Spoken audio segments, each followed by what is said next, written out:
Level podcast. Your Masonic podcast. Join the hosts Billy McIntyre and Sam Earl Sedgey as they delve into the world of Freemasonry.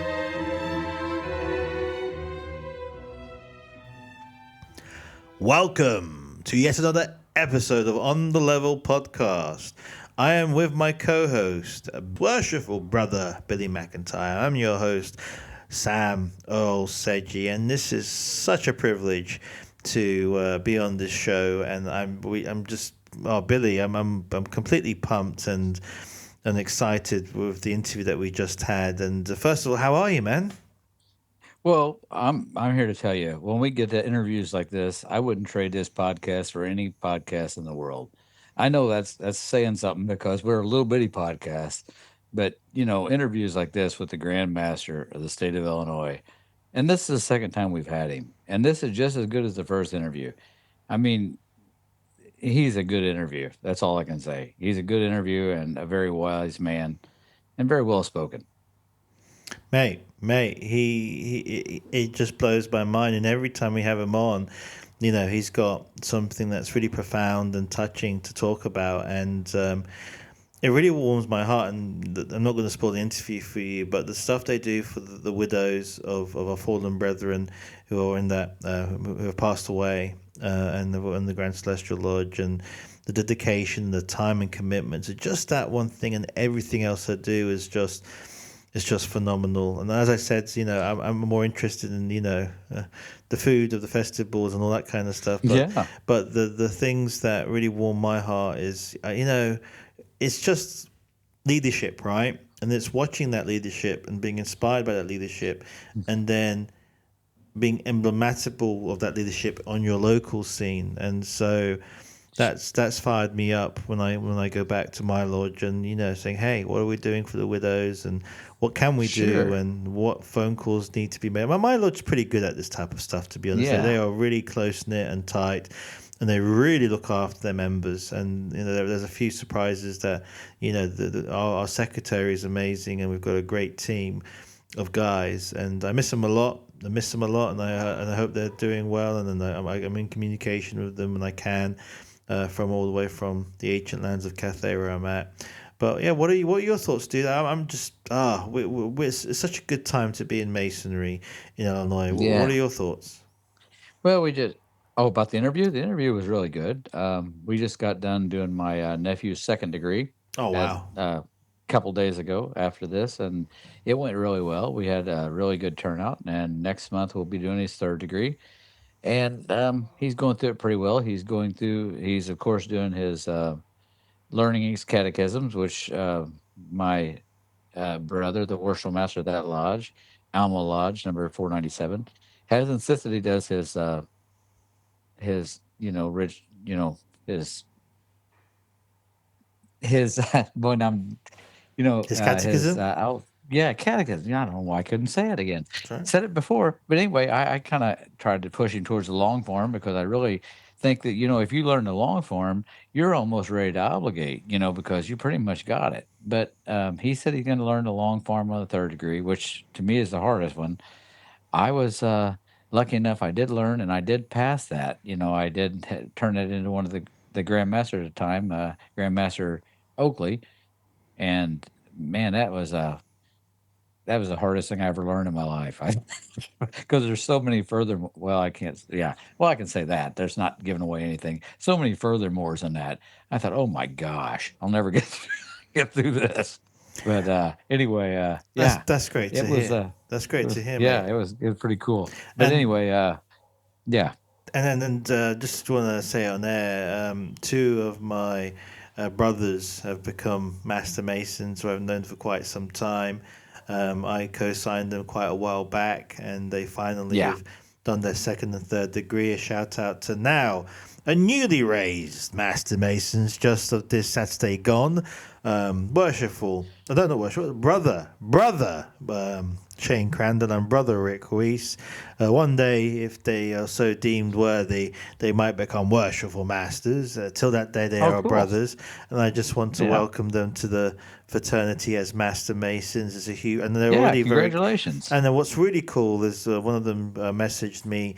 I was like, "Oh, I'm going to go to Tremont, which is a locality in the area I'm in, and he's going to go to the morning ritual lessons because in that area there's a morning school where every Tuesday, for Yeah. those who don't have work during that morning, they go and they're taught how to open 1, 2, and 3 and further Oh, rituals. wow. And a Yeah. lot of them, the guys who teach are either certified lodge instructors or grand lecturers.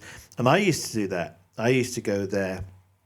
I learned quite a bit, and I miss it when as soon as my boy went to school, I couldn't attend anymore because Right. I drive him to school and back, and it starts at, I believe, if I'm correct, memory so because I was at like 7 o'clock in the morning, and they kind of finish around 8:30, 9, and then they all go get some breakfast together, and there's a good, Yeah.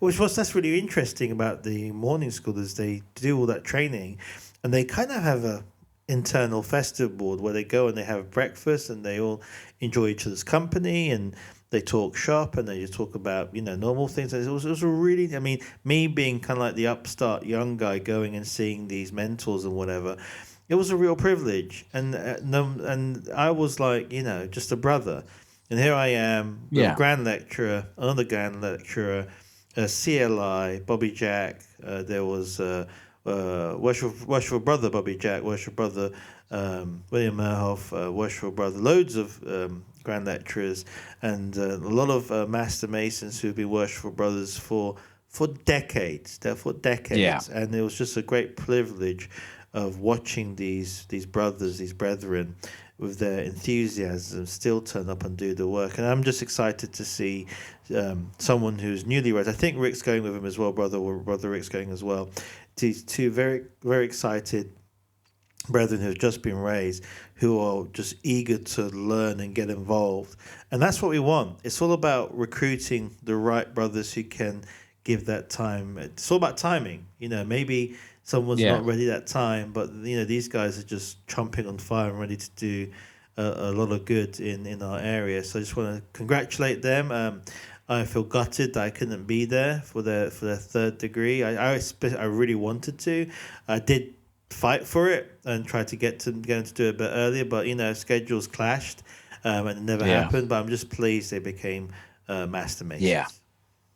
Well, down here by us, we have something they call River School, and it's put on. They have it's done one Sunday a month, and they do it for several hours. They do it right after early lunch, really early lunch, and they do it all afternoon. But they get people ready for certified lodge instructor or grand lecturer, and they do it half a year. And if you start at a certain time, and then you are ready to take your test, and they'll get you ready to take whichever of those tests you want, and then they'll test you. And the board of grand examiners will come down there and give you the test. And when they're done with you, you won't make a mistake. And I'm telling you, they're pretty rough. And I tell you what, these guys that do this, they're outstanding. You'll never see better ritual work than you see coming out of these guys. These guys are top notch. But if you go, you better have some thick skin because they're going to correct every word you say. And don't come in there sad because but they're going to make sure you do the work right. And I've seen so many people come out of there mad. Well, they was on me the whole time. They want you to do good work. They aren't messing around. So you got to go in there knowing they're going to make me do the work right. And that's the way we should be. You should go in there, you should go wanting to do good work. You shouldn't go in there or anywhere expecting to do half, you know, semi good work. You should try to do the best work. And that's why, we'll never pass on good work. You can't teach somebody wrong and then expect them to do perfect work later. It doesn't work like that. And Do I'm not a ritualist. I promise you I'm not. So I have to struggle for everything I learn. So I'm not trying to preach at anybody about being perfect. It's hard for me. But I'm just telling you, it's important to do the very best you can because if you learn it wrong when you're learning it, it's very hard to unlearn a mistake. Absolutely, absolutely. You know what's really interesting from my observations, as a ritualist, someone who takes his ritual very seriously and enjoys doing a ritual when given the chance to do ritual. I do love it. I do love it, and then watching others do it really well is the if you're someone who's from my observation, those who've been around 20 years, 15 years, 18 years, and through their own labor, no one's really pushed them to do this, to become a CLI or Grand Lecturer, but they know the ritual back to front, or at least 9/10 of it or 8/10 of it, just phenomenal amount of ritual. For those who've been around, and if you've got that time to go the extra mile, think of being a certified lodge instructor. We need loads of you guys who are just phenomenal. Sometimes it might be a tap on the shoulder saying, "Hey, I think you're going to do a good job because you really inspire me and you really mentor me well." And those going for grand lecturers, and for those who, are enjoying ritual and have been doing it for several years but not long enough, and have a good handle on ritual, but have yet to memorize an entire book through just practice. And I think Hmm. it's just the years. As the years go on, and as you are consistent, and it's all about consistency, as you learn, and if you are a ritualist and you enjoy it, there will be a time where the entire book will be in your head, or most parts of it. That Hmm. to me is a time if you can then at the same time dedicate a bit more time to go through the process of CLI. It's a labor of love that you'll enjoy. It's not like, oh, I've got to take this test, and then if I just to get and become a CLI, because this is all volunteer work, right? And so for those who are interested but are starting out, enjoy the ritual, spend your time learning from your mentors, take your time, have a fun couple of years of experiencing and doing good ritual, and when your time comes you'll know when you're ready. So there is an element of, for the youth, in there is no rush. Don't rush yourself into Right. areas. And for the And and for for the non-Masons, a CLI is a certified lodge instructor, and that's for people that can teach the first part of a degree, and then a grand lecturer is somebody that can teach the whole degree. So degrees are set up in two parts. That's just the easiest way to put it, right, well, great without clarification. giving anything away. Yeah, without clarification, and they're good. A lot of CLNIs know the whole thing, to be honest, but they Right. haven't got to the level of getting themselves up again grand lecture. And Yeah. the reasons why the board of examiners, they're not picky and they're not tough. They have a duty to ensure that the sacred trust that's been entrusted upon them is to make sure that they not only train, but they get they make sure that they, when they certify that person as a certified lodge instructor or a grand lecturer, that they're ready. It's about being ready. It's like a martial art. You're either ready or you're not. And so, because Illinois, especially from my understanding and traveling around, has a very have kept the ritual to an extent where it's very sacred and it's very traditional part of our ritual, and they go and there's quite a bit with rod working and floor working, and then also doing the ritual. There is that heavy burden of making sure that that people are selected when they are ready. It's not the fact that they're not good. It's not the fact that they're not able to be one. It's whether they are ready and their time has come with the effort and time and labor that person's taken to do it right and to be proficient the level they need to be to continue to teach countless hundreds or thousands of Masons the piece Hmm. of ritual that we're learning. So Because if you don't know it perfect, you can't teach somebody else perfect. that's right. And then people may be listening like, well, why is this all so important? Why are we talking about? Well, what binds us is the ritual. What binds us is the profound meanings behind the ritual.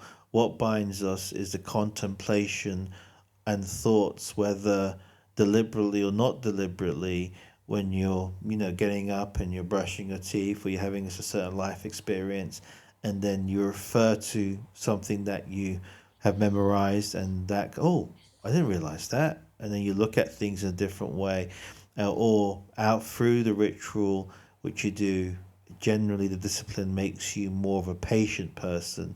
Generally, I mean, I've seen some impatient people, to be honest, in my days, but generally, it should make you more of a patient Mason, and you tend to take time in doing many things as opposed to just jamming it through.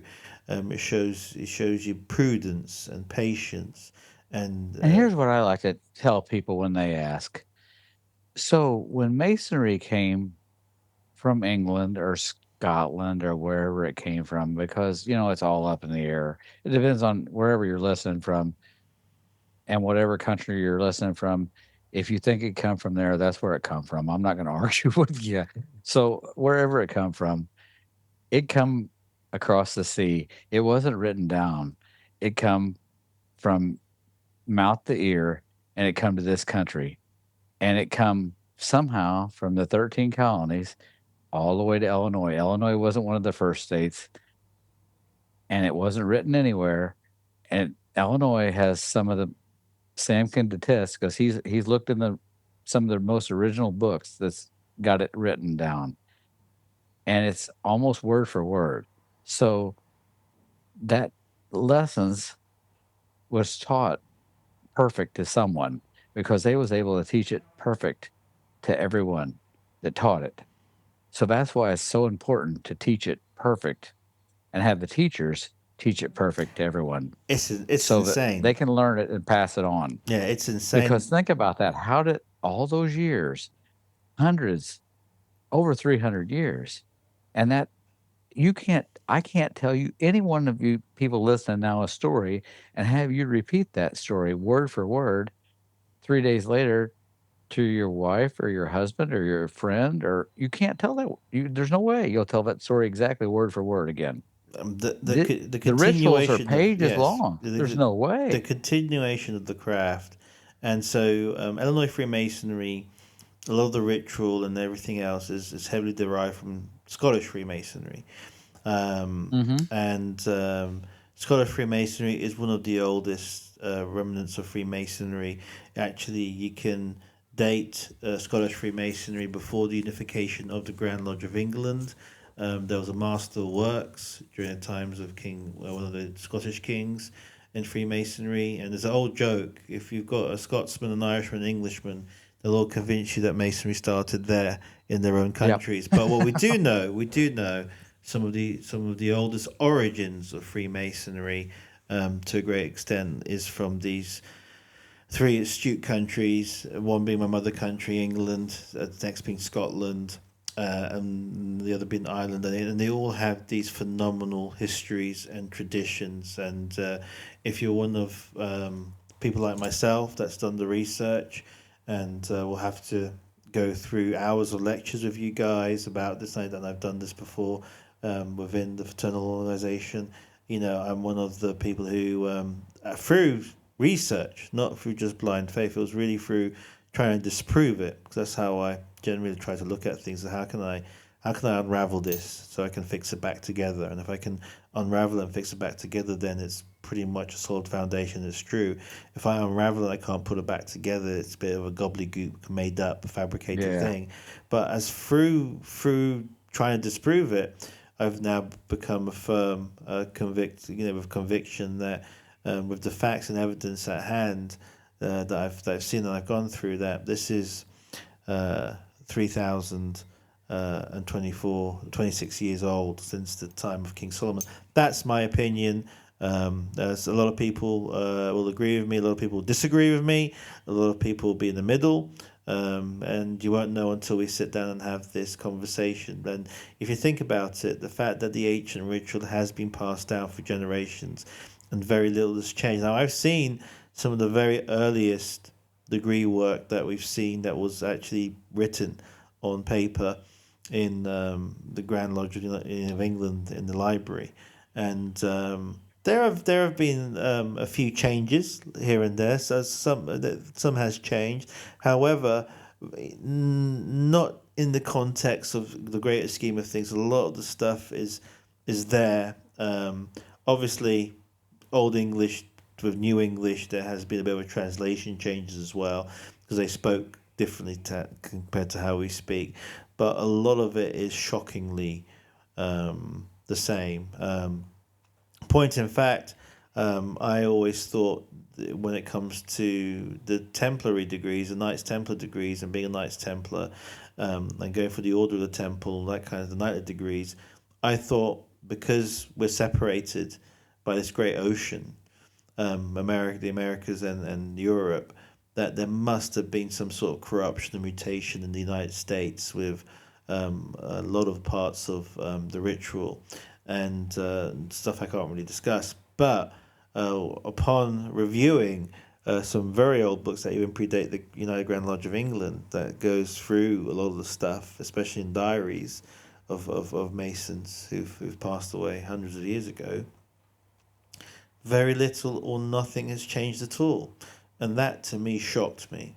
Shocked me that we are enacting the same traditions that our forebearers and those who have been before us, and it's just emblematical. And that to me, as a history buff and for yourself, that's amazing to know that um, kings who are grand masters and great notable generals and politicians and tradesmen and crowd and bankers of note of the years went through the same things that we went through and said the same words that we said to a good extent is profound and It baffles the mind. baffles the mind, man. It's incredible. And here's the other thing: I would not have met you if it wasn't Freemasonry. I would not have met Yep.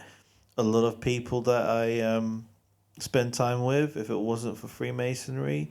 There are brothers out there who have done a lot for me that didn't have to do anything for me. And who, due to my schedule, I haven't been able to reach out or talk to, who've just been phenomenal brothers. I'm with you doing this podcast out of a labor of love in some unholy hours sometimes. And Yeah. here we have them, most worshipful Grand Master of the state of Illinois of ancient and free and accepted Masons. Come on, and with his passion, you can just see this passion about the topics he's talking, the excitement in his voice, how busy he is, and being able to share that time and reach out to the members and give us some And nuggets of how information. much this man cares about the members to come on our little podcast twice in just a couple months to talk to the It's, membership. it's huge. That's It's incredible. huge. Yeah. And it just, That's how much he cares about the membership. good leadership should fire us up and should inspire us, and that's how I feel right now. I feel fired up. I'm extremely inspired. I want to go on a crusade and do whatever something emblematical and good with my lodge, and it's a great time to be a Freemason. It's a great time to be a good man, and it's good to be amongst good men, and if we do it right, there are no egos. If we do it right, we all listen to each other intently and seriously, and if we do it right, it's a whole ball of fun, and there's so much to cover. There's so much to talk about. We have so Well, much history. I'm hoping our podcast can help other Masons know that no matter what bad things they're going through in Mason or in life, there's good things in Masonry that's going on out there that they can throw themselves into to pull themselves out of whatever bad things that are happening. Look at the good things that Masons are doing and throw yourself into this. Whether it be look at the widows there of a fallen brother and you knew in the past. You know that man, how could you help her out? And a lot of times if you help somebody that needs somebody, you can bring yourself out of a pretty dark place when you see that you're helping somebody that needs you. Because someone always has it, no matter how hard it is to hear, there's always somebody in worse shape than you are. And, sometimes if you can make yourself realize that, you can pull yourself out of that dark spot. So, keep your chin up and, we're in it with you, man. That's why we're here, and we're hoping you feel good about things and you look good at masonry because you're in a good fraternity. And if you're not in a fraternity, give masonry a look. We're here for you. Absolutely, well said. And I'm having great food here, my worshipful brother Billy. But you know what? I could do with some lasagna. You know what? If only there was a certain grand officer that would give up some of that famous lasagna. I can't say his name on here because it wouldn't be right. He knows who he is. Oh, He mate. knows who he is, and he's very stingy with his lasagna. But you know who you are. If you hear this podcast, you know that our bellies are rumbling, and we're thinking about your lasagna right now. And with that, Sam, do you have anything? Because all I can think about is lasagna. I'm good. Let's do this. Welcome again to On the Level podcast with your hosts, Billy and Sam. And tonight we are double blessed because this is the second time we've had our own, very own, most worshipful brother Joseph B. Farrell, the Grand Master and of the most worshipful Grand Lodge of ancient, free, and accepted Masons of the state of Illinois on our very own little podcast. Thank you so much, Grandmaster, for coming on. Absolutely. It's a pleasure to do it again. It's we can't tell you how excited we are to have you on here. So Well, I appreciate that. since the last time we've had you on, and we know it hasn't been that long, but it's just such an honor. We know your schedule just never slows down, but we're a little bit excited about we know you're having the Grand Masters conference coming up. Can you tell us a little bit and tell the listeners a little bit about what that's all about? Sure. Well, it's the Conference of Grand Masters of North America, and it rotates around to different jurisdictions every year, and it's always in February.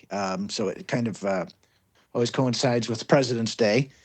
And it's just a gathering. We've got about 65 grand jurisdictions, grand masters in attendance, plus usually the deputy grand master, the wardens, and of course grand secretaries. Now, of course, as every secretary in the world knows, they go and do their own thing, Right. and they plot to take over the world. And Yeah.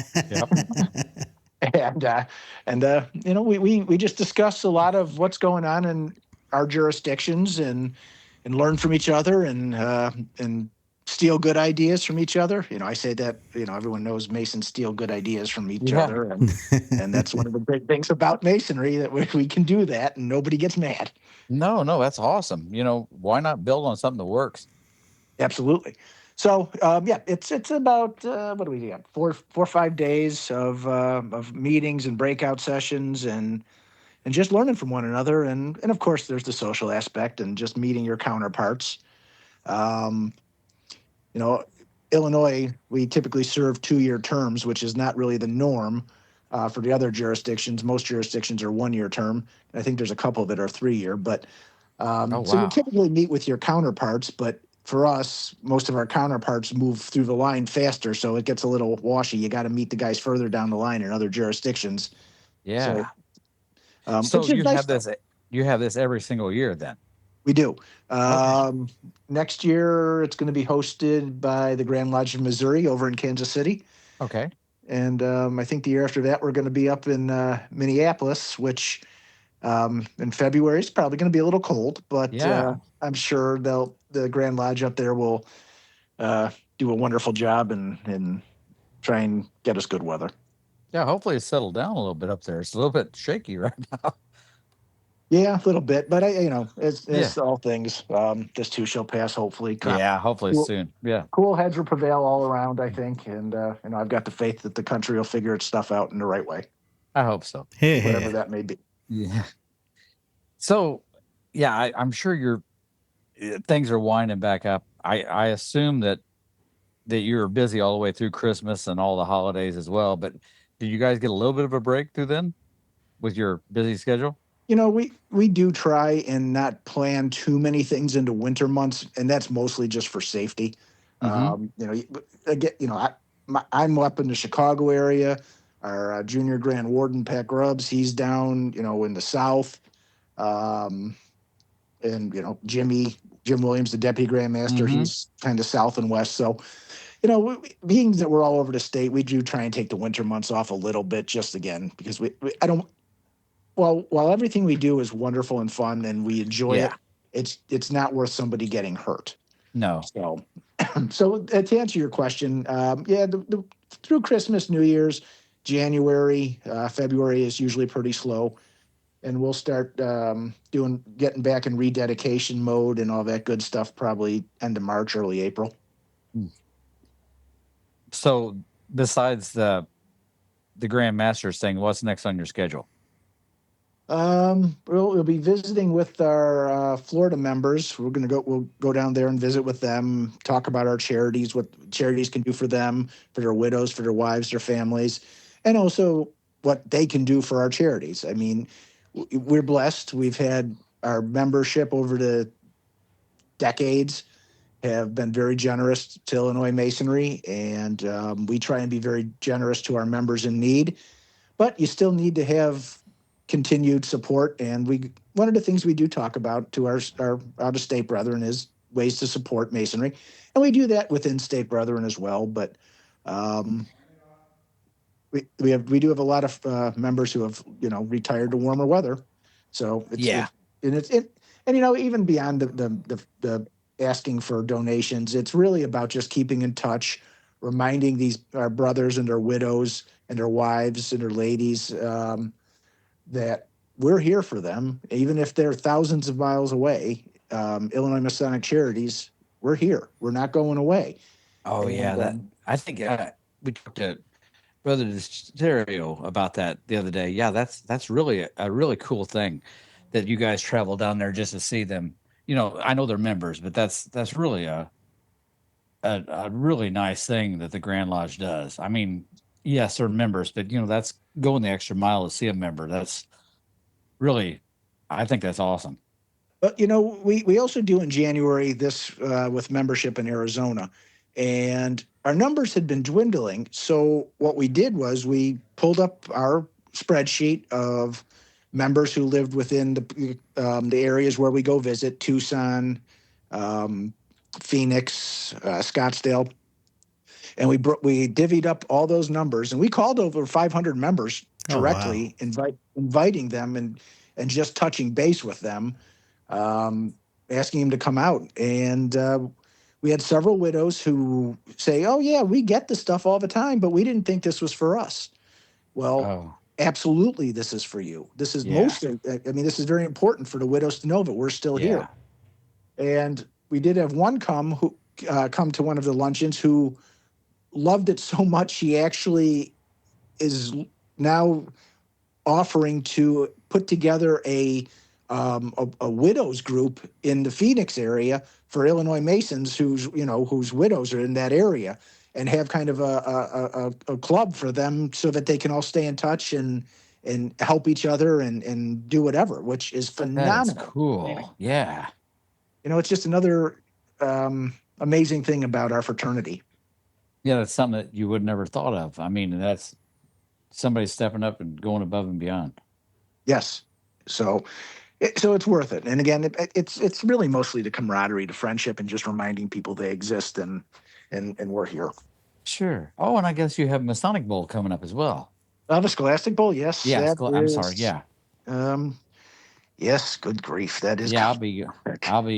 Yeah, I told Herman Alvers that I would come up there and help with the scorekeeping again this year. I really had a good time last year helping with that. So the state finals, they're going to be March 7th down in Bloomington. Yeah. And I'll tell you, we joke about the fact that we go to these things, and if you want to feel stupid, honestly, just sit in on one of these rounds, and these kids are brilliant. They're absolutely amazing. If you ever lose faith in what the kids coming up are, I told, me and Sam talked about it, either your two choices are you can either set in with the youth groups, as they speak, or you can go to one of these Scholastic Bowls, and either one of those will convince you real quick that you're okay. The youth are definitely okay, and they're going to be okay. Our youth is going to be primed to take over someday. they're not all the idiots you're afraid they are. No, I agree with that. I've been to a few of the youth group events, and Rainbow Jobs and Malay, Yeah. and their leadership right now is all very impressive across the board. Hmm. Yeah, they're very well spoken. We just got through talking to a bunch of the Rainbow Girls, and they're just very impressive. Yeah, Yes, I absolutely, fully agree. absolutely. It's such a noble endeavor just to hear that our Grand Lodge, led by yourself, Most Worshipful Grand Master, are going out of state to visit widows and keep in touch with brethren, and especially the widows who have lost their loved ones, and the fact that there's this lady who's going to the widows club, and that's very emblematical of Freemasonry through the ages, and it does warm my heart. And actually, it's like, it gives me a bit of fire of, when I'm back, of what are we doing in our local area about the widows. Shall we Can we see if we can run, a widows dinner, and have them there and honor them. There is this ritual that's called the ladies table, ladies night, I think, where there's a really nice Masonic ritual where we honor the ladies. And so it's just really nice the time that you guys spend, whether it's Arizona or Florida, and meeting, greeting those, and honoring, our brothers who are up in that celestial lodge, looking down upon us, and their warm fuzzy feelings, and seeing that their loved ones who they spent most of their life have been taken care of by Grand Lodge. That's pretty. I mean, in this day and age, that's huge, and it really does warm my heart. Well, I think we do good. And, I'm going to tell a little story, and I don't think I told it the last time I was interviewed, but if I did, you can stop me. When I was Deputy Grand Master under past Grand Master Lynch, um, there were some lodges around the state that hadn't filled out their secretary's reports and paid per capita, and et cetera, et cetera. So one of the things that I was tasked to do was write a letter to the lodges, to the secretaries, and say, "Hey, this has got to get done. I'm going to come down and visit you, and if you need some help filling out the paperwork, blah blah blah, we'll take care of it and we'll get it done." Mm-hmm. So I was sitting at home one day, and my phone rings, and it was just a random number. And as Grandmaster, you pretty much have to pick up every number. Right. And it was a lady, and an older lady, and I later found out it was a widow. And we were talking. She said, my husband passed away. He was he was a 50 plus year member. He was a past district deputy, and he was secretary of his lodge for like 30 years. Oh wow. And I know. Um, and we were just talking, and she said, "Well, I have all this stuff that's my husband's, and I don't know what to do with it. And I was going through his paperwork, and I saw this letter, and I saw your number, so I'm calling you." And this happened right before Grand Lodge, so it must have been late August, early September, perhaps Yeah. late September. But she said, I don't know what to do with all this stuff. I said, "Well, okay, what lodge was he from?" And it went on and on. Yeah. And we contacted the lodge. But the real important part of this story is, again, a 50 plus year member, Yeah. past district deputy, past secretary, and his Nobody wife. reached out. I know, well, that is the case, but even beyond that, his wife didn't know that IMOS and MCAP existed. Yeah. I said, do you need any help with anything?" "Well, I don't know what to do about the insurance. I don't know how to pay the bills. He always took care of the bills. I don't know how to handle Oh the my bank, the this, gosh. the that." And I said, "Well, what about our charities?" "Well, I didn't know that was for me," was her response. Oh wow. And what I'm begging, I am truly begging every Mason who listens to this podcast, whether you're Illinois Mason, you're from the UK, you're from Australia, wherever you're at, please talk to your families about whatever your jurisdiction offers for charity help once we're gone, because it doesn't stop when the Mason dies. And if we don't tell our families, they don't know. This widow was a prime example, and she didn't really need monetary help. She just needed someone to talk to walk them through. Now, I don't Hmm. know if every jurisdiction has the staff like we do, but our staff is very capable. They're happy to just have conversations. They're happy to find, um, uh, government programs that somebody might need. They're happy to help with paperwork on simple things, be it anything, changing bank accounts, changing bill names, whatever. So we've got to communicate better to our families. And I just implore any Mason who's listening to this to please reach out to your families and tell them what's there when we're Yeah, gone. well said. Well said. No, it's just really heartwarming. And again, getting this type of information out, sometimes something not really talked about because no one really wants to talk about, their time on Earth and going to that great celestial lodge above, which some call heaven, and the fact that the Grand Lodge is there and there are several charities that can help the widows. But not just that. What's really more important is the conversation. Sometimes it is direction. Sometimes it is just helping them find a new way. A lot of these fantastic women have been with their other half most of their lives. I mean, Yeah. I married my wife, and I met her when I was actually 20 years old. So it's 25 years now. I'm 45, and so she is the other half. And we can't function basically without each other. One takes care of the other with our strengths and weaknesses. And once you've lost that partner, there is a huge sense of loss, and sometimes you see Yeah. it through your grandparents, and the fact that we're so able and so blessed with our Grand Lodge in Illinois and other jurisdictions reach out. I guess the real thing is picking up the phone, talking to Grand Lodge and saying, "Hey, what can we do?" And getting that advice and as I know with experience, there's a lot of help everywhere. And but what's really nice is the focus, Most Worshipful Grand Master, the actual dedication, the fact that we are looking out there and reaching out to, family members. And I think the most tragic thing is, from what I heard from you, is those who didn't know or, that didn't understand that there is help and assistance out there and that it's our duty till time immemorial to uphold, our oaths and obligations to our brethren, regardless if they're on this earth. And it's just a very noble thing, which is exceptionally rare in these days, and it's very heartwarming. And again, I always then look at what you're saying and what you guys are doing as well. What can we do on the local level? And if on the local Well, level it's just reaching out and getting them to contact the right people or us, amen to that. well, Sam, I was going to tell you too. I don't know what your master your grandmaster. You are the master of the lodge this year, and I don't know what your local lodge does, but I know the Grand Lodge has a program where I can't remember. Do you match part of what you give to the widows this year, or that I believe Grandmaster, isn't that correct?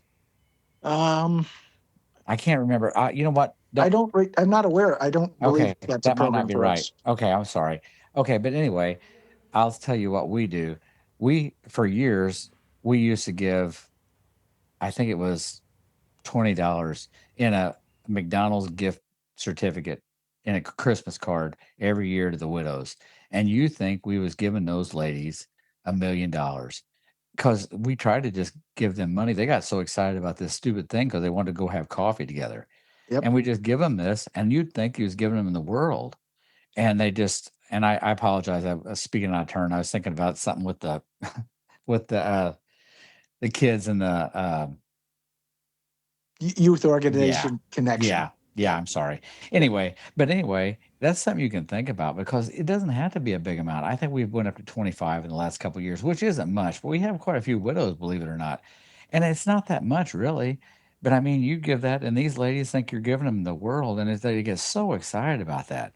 And it doesn't take much to make the widows happy, and it doesn't take much to, you know, it's just the reaching out and letting them know, hey, we remember you. If you need anything else, reach out to us, and they will once in a while. and we can put them in chart, in touch with IMOS or whatever they need. It's our way of reaching out to them and saying, hello, we still remember you. It's incredibly important, and it's not hard to do. And you mentioned $25 gift cards. Something I've learned is, even if a lodge doesn't have a lot of money and they say, well, we can't afford to do that. I'm going to disagree with that respectfully. Lodges, Masons, when you hear something is for a widow, I can almost guarantee if you passed a hat, Yeah. you would come up with more than enough money. Mhm. Masons are generous. Now I know we don't like per capita, we don't like dues increases, but we we do take care of our own, and it's Yes, something we I do. think we do exceptionally well, and I'm very proud of that. Yeah, I agree. No, well, absolutely well said. And again, Or have giving a fundraiser, because that's very important. I mean, that's our obligation to take care of the widows. I think you're right, Yes. Billy. I mean, giving alms in England, it's giving alms, passing the hat, basically, giving a donation, just simple things. And one thing that the Most Worshipful Grand Master mentioned was picking up the phone. I mean, I kind of relate with this quite a bit because as you grow with your brethren and your brothers, and you get to know the other family members, there was one brother who's passed away, and that his actual son is still a master mason, but his wife, who's actually 82, she's found it very difficult for the past couple of years being separated from the husband who she was very close with, and just having that close connection with Masons, and seeing her and talking to her, and sometimes picking up the phone, and when I had time, just going to visit her and just having a discussion. Just a wonderful lady with a lot of knowledge, and very creative person, very good at the tailoring skills and all that kind of stuff. Just picking up the phone and saying hello just does wonders, and building those familial bonds with your brothers and their families, and making sure that they are taken care of. So that's why it kind of touches me a lot. And it's something that we don't hear much about, to be honest, especially what you guys do on the grand level. And I wasn't aware, to be honest, until our right worshipful brother Angelo Serio mentioned it, and you've kind of reinforced the message in great detail about it, which is absolutely fantastic. One of the questions I've had is like, what's it been like? I mean, since October, it's been a couple of months, and you've got still ways ahead. It's the first quarter in February right now. Chinese New Year is on the horizon on my end here, so I'm looking for like festive things. I know you've got a lot on your plate, and this Grand Masters get together in North America sounds absolutely phenomenal and fantastic. My interest would be in the food and feasting, to be honest. But in all We're honest, still trying to get some of that lasagna. That man won't give that up for nothing. We even offered to travel, and he won't give it up. I don't know what we're going to do. But I'll have you know, he got mad at me for telling you about the lasagna. Hey, we won't. We're like a dog with a bone. We won't give it up. We keep asking for it. He just won't give it up. But he said he took it on the chin last time we talked to him. He said I actually made some lasagna last time, and it was pretty cool. Because I'm a foodie. But he didn't offer it up either. I'm a foodie who just loves his food. But how's it? I mean, tell me about you, because you sound so infectious and excited about what you're doing, and we're so blessed in having the tip of the spear, and you guys just going out and doing the good work, and it really is. It's just heartwarming. What are you excited about? What are the things that you've seen now, sitting, I guess, the steering wheel, and how much fun has it been? It's it's an experience, and it's one of these things that this kind of sounds ridiculous, but until you've actually been Grand Master, it's hard to explain what being Grand Master is like. It really is. I don't want to compare it to being, say, President of the United States, Right. or Prime Minister of England or Germany or whatever, but it is kind of a thing where you do have to do it to really be able to explain it.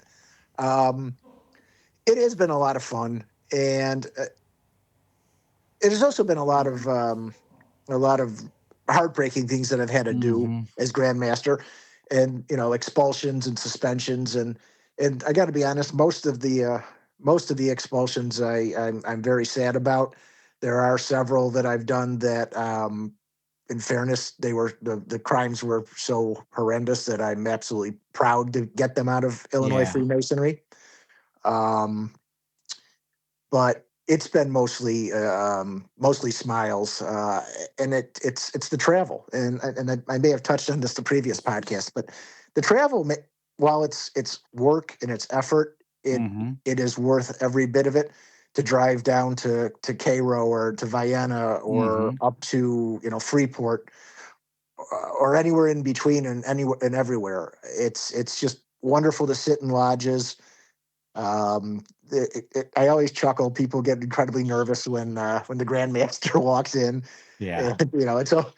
I think they're always worried that I'm going to come down on them for, your junior deacon making a bad square corner. Now, if you believe Jim Williams, my corners are terrible, but I keep telling him that. I keep telling him, no, they're not. I'm Grandmaster, so I'm just trying a new technique. Well, grandmasters don't make mistakes, do they?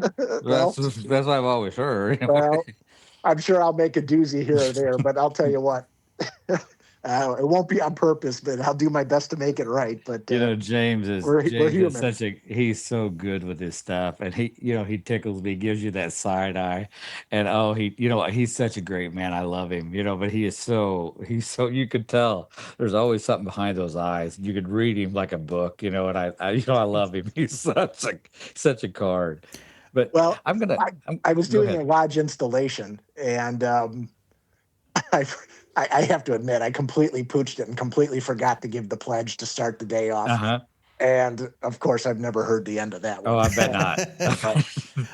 But There is So I'm gonna. there's a couple of things. Now we've been graced with your grand senior, or our grand senior warden, and our grand senior deacon as well, or junior deacon, Patrick Grubbs.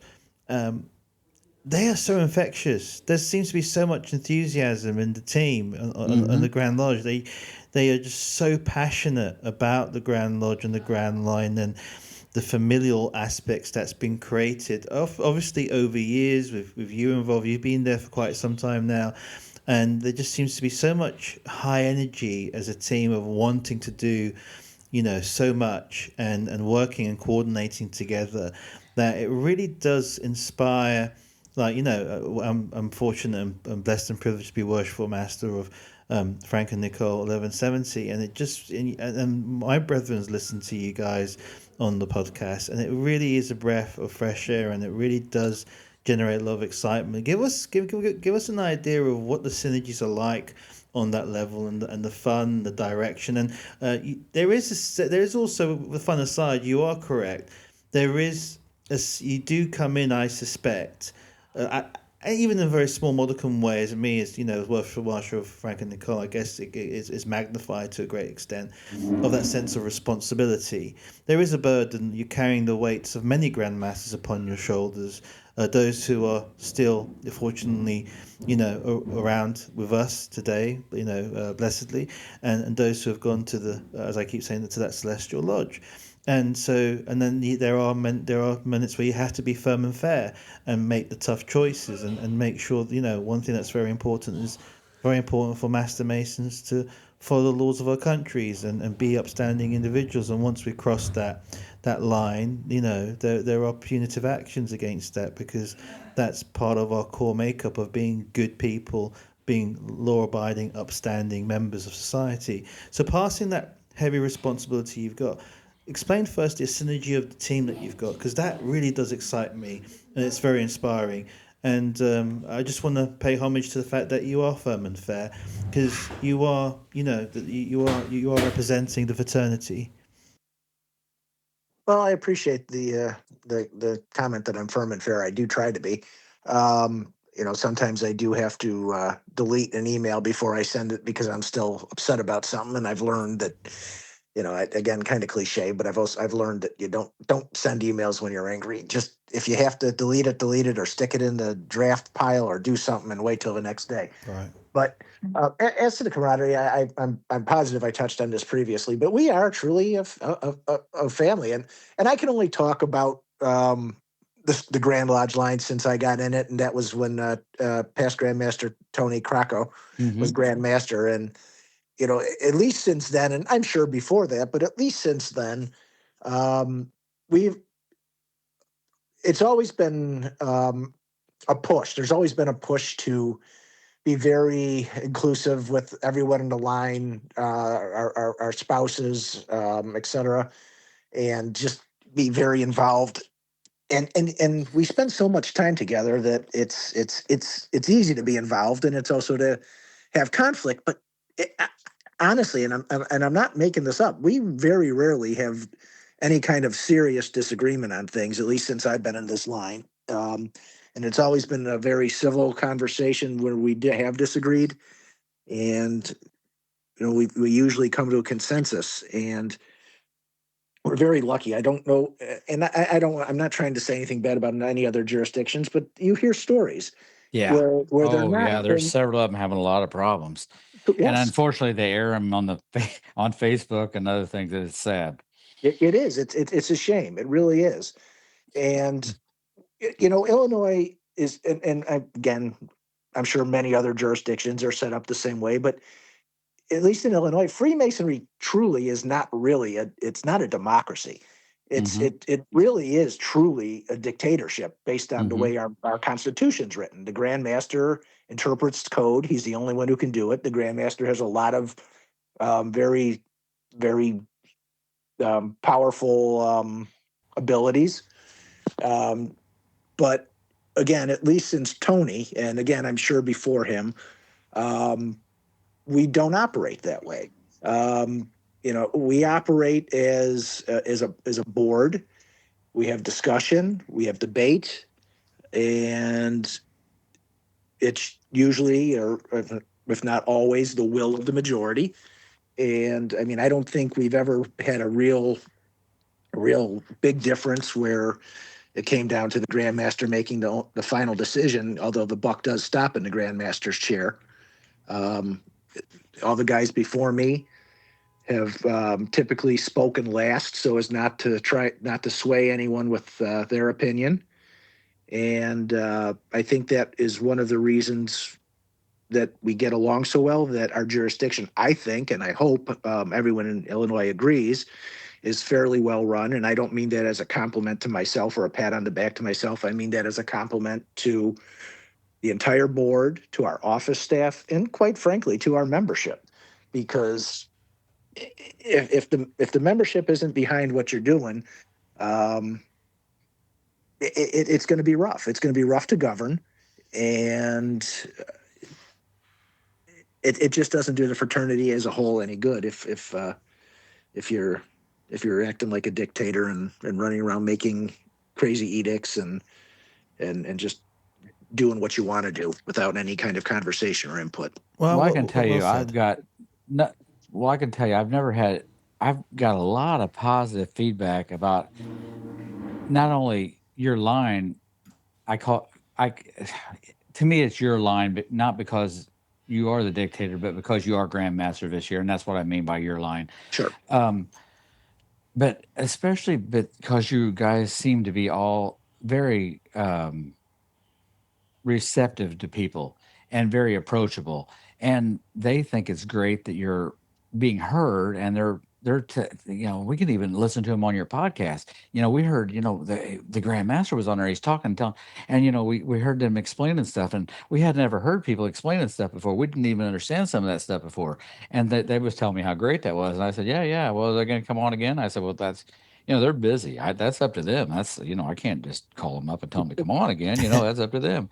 But they are very impressed about you coming on. So I mean, that means a lot to them, more than you think. I believe the way they act. Anyway, they're really excited about it. So I mean, I think every time you're making communication, any kind of communication with them is meaning a lot to them, because they're really must be getting a lot out of it. So I think that you guys really are making deep bonds with some of these guys that they didn't even know they needed. Because I think Sam can tell you the same thing. They're really excited about the way the line's going from what they're telling us. And I Well, think they probably always were, but I mean, they really seem excited about it. well, collective responsibility, right? You have these great instruments that enables you to do these great sweeping moves via the bylaws and the rules and regulations that codify our fraternity. But Right. collective responsibility is far more power than one man calling the shots. And Sure. I think, some of that is also, guarding the West Gate, making sure that the people you recruit have the experience and also the maturity, have got the ability to subdue, if I may say, subdue their passions and continuously improve themselves. And that's careful selection, and I know that selection within itself is tough because there are so many good crop of candidates all around Illinois who do so much for Freemasonry, all around the Blue Lodges, the Craft Lodges. And so I think Illinois is spoilt with having a lot of good men who are passionate about Freemasonry endlessly. And what really blows me away is a lot of my brethren who the immense amount of time they commit out of just a labor of Yeah. love of their fraternity, and then you guys get to carefully pick ones who are ready, because not everyone is ready, even though sometimes people may think they're ready, they may not be, and just picking people and making sure there's alignment. But the most interesting thing is you guys kind of rule on common sense. What's a common sense outcome? How do we deal with this problem without going wild? And what's the most common sense thing to do? And I think that common sense kind of ethos with collective responsibility around the Grand Line, and understanding that in extreme times when the rarest times when you need to exercise something, it's used as a last resort as opposed to the first resort. And so it just seems it's really interesting to see how that's instilled in you, most worshipful grandmasters and grandmasters before you and those under you. And I really like the 2 year line. It was Yeah. explained to me how you mentor and nurture the right worshipful brother from the bottom of the line and get him ready by the time he becomes Grand Master. And do you feel like when you went through the line, you were able to attain a lot of things that you've learned and you've grown? So once you've finally became most worshipful Grand Master, you at least had a whole set of experiences, and you probably were able to deal with them better through the experiences and the mentorships that you had. Well, it definitely makes it easy and when you sit on, so each of our charities as you move up through the line, I think this is what you're referring to, we sit on. So as senior grand warden, you sit on IMOS. As deputy grand master, you sit on IMCAP. Those are our biggest ones. And as junior grand warden, you sit on IMSAP, on their boards. So you understand what our charities have to offer. You understand what our charities are about. And that does help you when you get to the big chair in the East, because again, we're a very large corporation in reality. Between the Grand Lodge and our charitable entities, there's 6 corporations that we have to govern. And to try and come into this totally cold, I'm not saying it couldn't be done. I'm sure we have many brethren who could step in at any given moment and do a hell of a job. But it does put you at a disadvantage to not truly understand the workings of our fraternity. And I think it was Grandmaster Clark who uh, started the appointments as representatives to each charity, and it was a phenomenal decision by I him. think that's a great idea. And it's worked wonders for us. And and I think this is a long-winded way of saying it's definitely helped us grow into the role of hopefully being better, more competent, more consistent grandmasters. Hmm. Well, I've always thought, and I mean, Grandmaster, I hope you'll correct me if you think I'm wrong. I think one of the things that makes this Grand Line as successful as it is, I think every one of the people in this line are very approachable as people, and not only as grand officers but as people. And I hear that a lot. But and every one of you guys are very intelligent. I don't mean that, but I've seen some of the most intelligent people in the world, but you couldn't approach them because they're almost unapproachable. And you talk to them and they act like they don't want to talk to you, or they're too good to talk to you. I seen Patrick. Uh, I'm sorry, I call him. We've known him each other for a long time, and I should have, you know. Anyway, I talked to him the other day, and they approached him and they said, "I don't even know what I should call you." And he said, "Why don't you just call me Patrick?" And he said, "Well, I want to get your title right." He said, "Well, you can call me whatever you want. I've been called a lot of things." And he was just so approachable. And then he just sat down and talked to him for a long time, and he just said, "Thank you, you've helped me a lot." And that, just that little bit of talking to him, he could put a brother to ease that was so nervous he couldn't even do his part because he was just so nervous he was going to do something wrong that night. He was Well, just so shaken, or he was just so scared. it's I agree that we're all approachable and we all are very willing to Yeah. talk. Um, but I also like the fact that our membership is respectful of the Oh, yeah, position. absolutely. And I didn't mean it that way. no, oh, Yeah. no, I didn't take it that way. But it's just something that when you said that, it occurred to me. Our membership really is respectful of the titles. Now, Mm-hmm. I'm sure there's people who don't like me. I'm sure there's people who don't like Jim Williams, Angelo, Pat, et cetera, down the line. But you wouldn't necessarily ever know it because they are respectful to the position and Yeah. the title. And that's another thing that I just think makes Masonry great. You can get past some of your personal issues and still function Sure. and be a brother and do what you got to do. I Right. mean, brothers fight, right? I mean, they do. Oh, absolutely. So, So I have a couple questions. One kind of silly, and if you don't want to answer the other one, just say I don't want to answer that, and I'm okay with that. So the first one is, so everybody knows that in the lodge when you have past masters, they never, when I was master, I never did it that way. Do you have that with the grandmasters? You have when um, I was grandmaster, I never did it that way. I'm going to tell you right now, our grandmasters in Illinois, um, they go away. Oh, do they? Um, but I don't know that that's a good thing. Um, they go away not in a mean way or a bad way. They go away because they're allowing the current grandmaster to govern. Now, Mm-hmm. if I were to call up Rick Swaney or Benny Grisham or Tony or Yeah. Craig or any of them, they would if I had and I do for the record. I call a lot of these guys. Um, they will give you their 2 cents, but it's always, but you're grandmaster. This is what I'm thinking. This is what I probably would do, but you're a grandmaster. And they're incredibly helpful and they're wonderful. And I'm glad I have them on speed dial. Yeah. But they do go away, and I've thought about how to not have that be the case. Indiana, their past grandmasters all go on committees and whatnot, Right. I've and noticed that. and I like that because it keeps them active and it keeps them involved.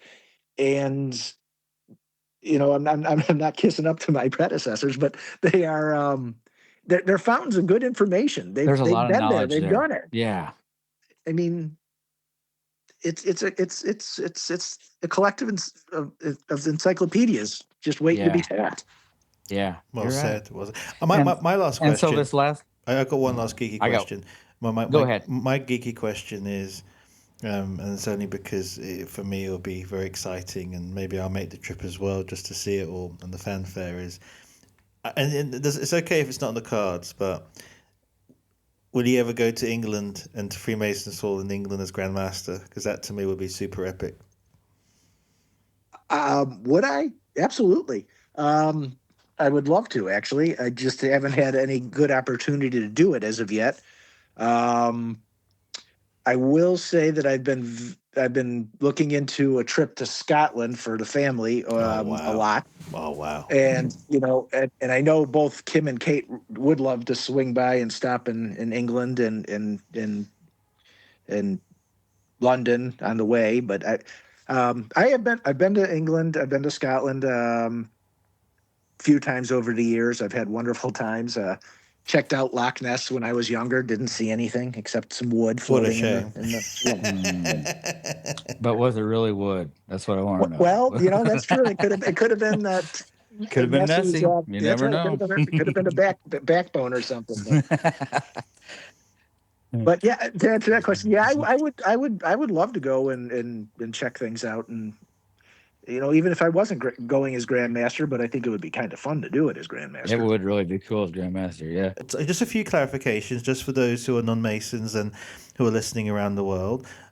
Dispensation is a right and the power of a most worshipful Grand Master, and the privilege where he allows us to override like certain rules. Like, for example, one thing that I was very thankful of, that in Illinois, during the winter period, which is amazing because we never get this in England and most other places that I've been to, with a few exceptions, of course, it does snow. And I was talking to Billy like last week, and he was like, "Oh, mate, there's 20 inches of snow." And yeah, we did. just show you how much they care.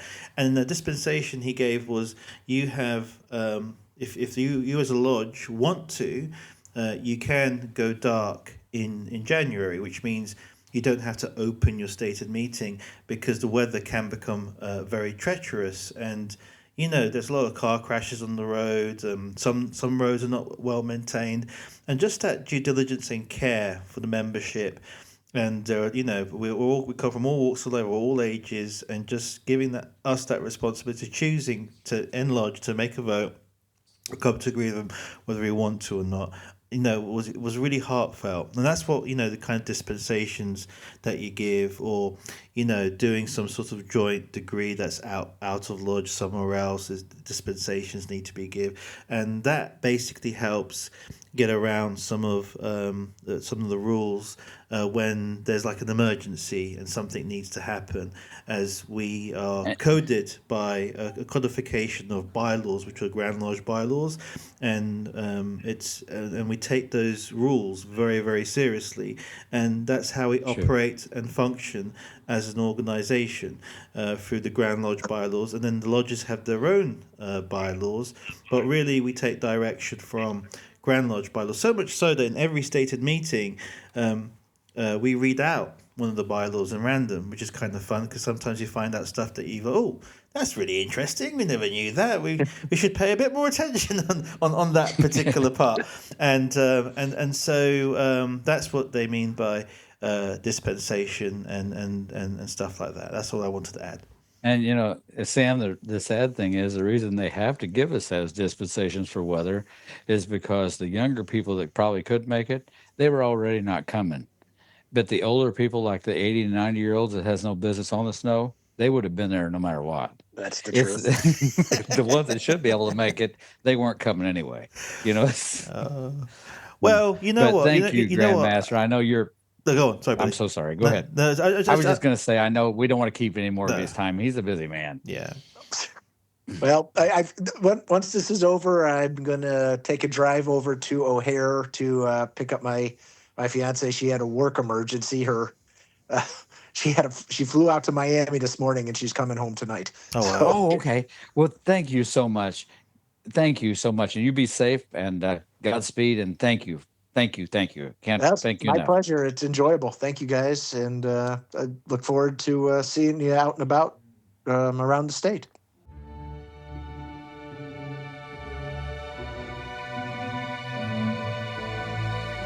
Thank you for listening to On the Level Podcast, your Masonic podcast. When you are ready, duly and truly prepared, you can always knock on the door.